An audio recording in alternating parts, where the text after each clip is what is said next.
लेकिन डॉक्टर साहब यहाँ पर एक ये भी तो पॉइंट है ना कि जो ईरान का पावर स्ट्रक्चर है वो पर्सनैलिटीज़ या इस तरह के इंफ्रास्ट्रक्चर के अराउंड नहीं है।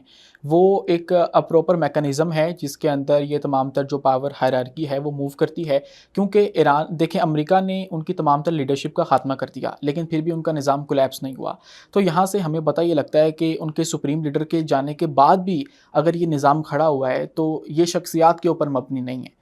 और ट्रंप के लिए या अमेरिका के लिए इसको यूं तबाह कर देना जो है वो इतना आसान नहीं है। अगर होता तो वो अब तक कर चुके होते और यहाँ पर कोई ज़मीनी ऑपरेशन जो है वो करके यूरेनियम निकाल के ले गए होते और इस तरह का मामला हो चुका होता। देखें, ईरान अमेरिका के लिए भी तो बड़ा एक अहम मुल्क है, इसलिए कि ईरान जो इस खित्ते में रोल प्ले करता है और एक ऐसी स्टेट का कि जो स्टेट अपने हमसाया मुल्कों के लिए ख़तरा है। और अब साबित भी हुआ जब ईरान ने मिज़ाइल दागे हैं, कतर पे दागे हैं, सऊदी अरब पे, कुवैत पे, यूएई पे, टर्की पे, बल्कि साइप्रस तक गए हैं। तो मुझे बताएं, क्या ये अमेरिकन जो फॉरेन पॉलिसी है या अमेरिकन इंटरेस्ट के हक़ में नहीं है कि वो अग्रेसर अमेरिका और इजराइल हैं ईरान पे हमला करने वाले, लेकिन इस रीजन में ख़तरा बना के किसको पेश कर रहे हैं? ईरान को, जिसको तो मज़लूम होना चाहिए। तो ईरान को मुकम्मल तौर पर क्रिपल करना, ये किसने कहा है कि ये अमेरिका के इंटरेस्ट में है? अमेरिका इंटैक्ट रखना चाहता है ईरानियन ये जो पावर है एटलीस्ट कि वो उसकी जो मिज़ाइल टेक्नोलॉजी है या जो ड्रोन टेक्नोलॉजी है। बाकी आपने देखा उनकी जो एयर स्पेस थी उसमें उनका मुकम्मल कंट्रोल रहा है और कई 100 जहाज़ तो उनके जो थे उन्होंने वो पानी में डुबोए हैं। लेकिन मुकम्मल तौर पे ईरान की ताकत को क्रिपल करना मकसद नहीं है। अगर वो मकसद होता तो फिर अमेरिका के जो मफाद जुड़े हुए हैं अरब वर्ल्ड के साथ, ट्रिलियन डॉलर्स के मफादात हैं, वो अमेरिका की बेसिस हैं उनमें।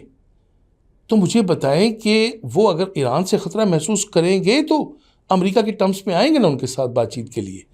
तो जंग को इस अंदाज से नहीं देखना चाहिए कि ये अमेरिका ने तय करना है, ये डोनाल्ड ट्रंप ने, कि उन्होंने किस हद तक ईरानियन रजीम को बचाना है, किस हद तक ईरान का नुकसान करना है और किस हद तक जो है जो उनके अहदाफ हैं वो बदलते भी रहेंगे, बताएंगे कुछ, वो होंगे कुछ। लेकिन बिल आखिर ज़ाहिर है कि ईरान उतनी बड़ी ताकत तो नहीं ना कि अमेरिका जैसी सुपर पावर और फिर इसराइल जैसा मुल्क उसके ख़िलाफ़ कुछ जंगी हिकमत अमली के हवाले से कि उसे कामयाबी हो। ये लगा बात है कि हमारा जो मीडियम है या हमारे यहाँ जो चैनल्स हैं या जो हमारा जो ख़ास तौर पे जो उर्दू का जो एक न्यूज़ है उसमें हमने ज़ाहिर सीखा ही नहीं है कि हमने जो रियलिटीज़ हैं उसका एनालिसिस किस अंदाज से करना है।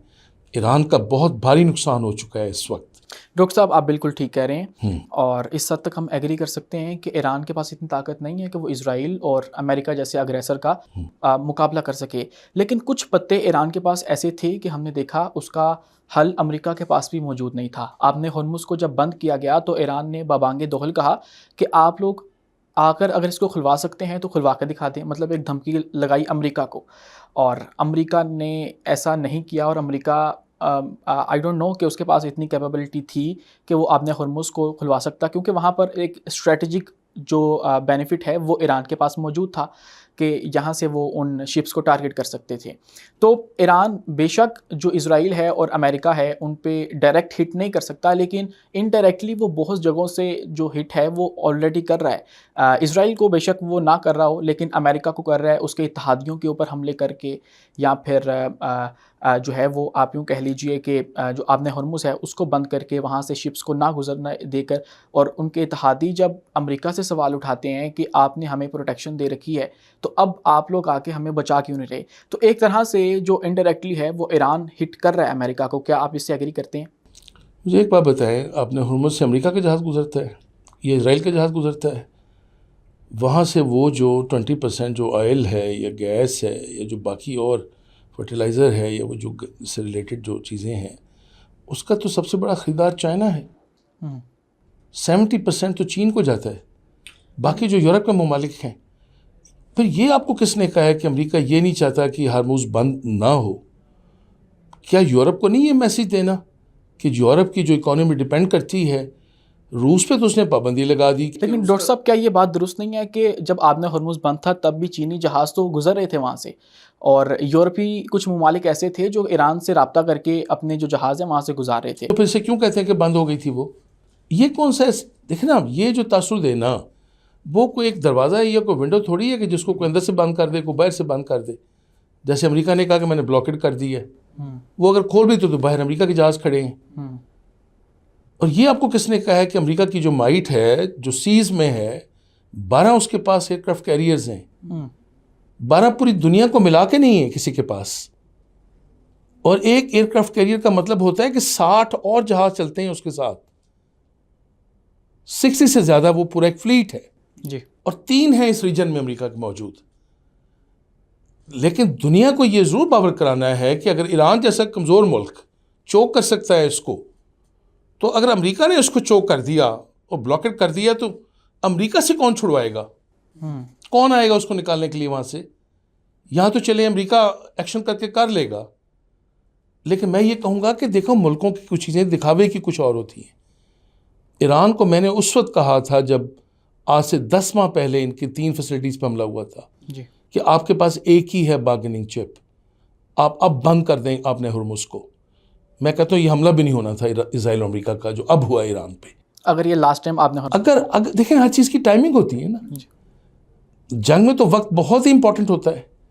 तो मैं ये कहूँगा कि आपने हुर्मुज़ जो है वो डेफिनेटली, ज़ाहिर है, वो 13 किलोमीटर की जो पट्टी है वो ईरान के बहुत करीब से गुजरती है, लेकिन एक लंबे अरसे के लिए उसको चोक करना, और यह दुनिया भूल गई है कि क्या यही तो काम इजिप्ट ने किया था सुएज़ में। तो क्या सुएज़ में इजिप्ट जो है वो इसमें कामयाब हो सका था? और बरतानिया ने बुर्गस निकाल दिया था। तो मैं हम कहते हैं तारीख से भी हमने कुछ नहीं सीखा है। मैं इसलिए कहता हूँ कि खुदा के लिए ईरान को मज़ीद आप बचाएं जितना ईरान बच गया है इस वक्त। ईरानी अवाम 9 करोड़ हैं, वो एक बेहतर मुस्तकबिल के ख्वाह हैं कि वहाँ पे अमन कायम हो, पीस कायम हो।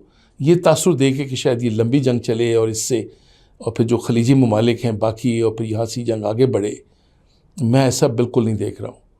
मुझे लग रहा है कि पाकिस्तान की जो सफारतकारी है या जो विज़डम है वो प्रिवेल करेगी, और इसमें नहीं पढ़ेंगी जिस तरह आपका अखबार और आपका मीडिया पाकिस्तान में पढ़ता है कि कौन जीत रहा है कौन हार रहा है। अब जंग हार जीत की नहीं होती।